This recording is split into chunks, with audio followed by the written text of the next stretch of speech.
Good afternoon, YouTube. I woke up this morning and my faucet, the water was just kind of pulsing out of the faucet when it was on. And I have a well, so that's not right. And I'm out here at the pump house, and what I've done is shut off the power to the well, drain the water out of the pipes, and I'm trying to get a reading of 20 pounds on the top of the air tank. And right now you can hear my little compressor running because I didn't get 20 pounds. So I'm going to leave you for a minute, check the work, and then I'll be right back. Well, good news. I checked the blue tank, and it's getting 15 pounds right now for a pressure reading. So that's a good start. I need 20. What you've got here is right here, is the head of the well. Down at the bottom is the pump, and the water comes up, and then you've got this blue tank here, pressure gauge and a regulating valve, so the pump doesn't on off. It kind of smooth things out. And that's what was happening with my water. I was getting that on off surge. And then it goes over, and right there it heads underground and ends up in the house or under the house. But if this tank will take air, which looks like it's taking the air, because the top half of that tank is air, then there's a piece of rubber, and the bottom half has your water. And that air bubble in there keeps things smoothing out.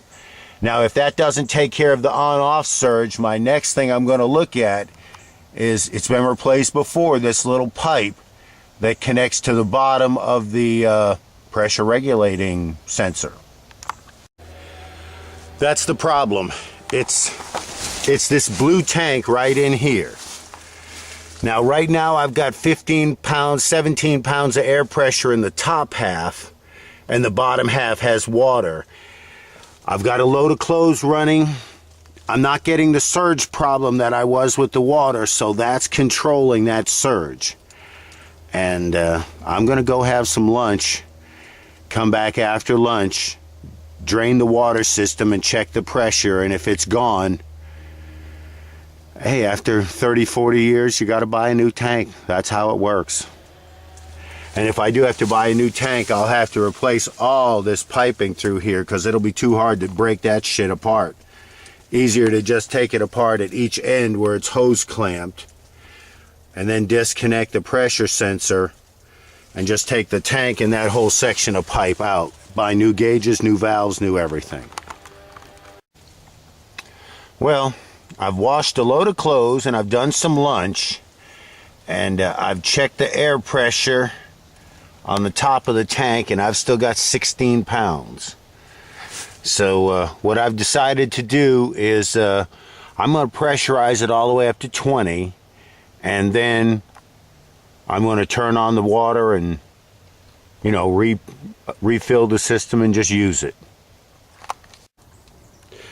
Well, the job's done. I've recharged the tank, and if you look inside, it's kind of shadowed there. It's still in rough shape, but I've got 20 pounds of air on the top, and even though it's old and nasty, nothing appears to be leaking, so I'm not going to touch it. Now, I think in a week I'm going to have to drain the system again and check the air pressure. But for right now, everything's working, and it didn't cost me any money. Well, tubers, I hope you enjoyed that video. And I got the water working in my house. I didn't have to change out the tank. If it happens that I have this problem again in the next few months, I'm going to have to replace all of that stuff, and it'll be a future video. But I want to end the video in the words of my hero, Red Green. If women don't find you handsome, they should at least find you handy.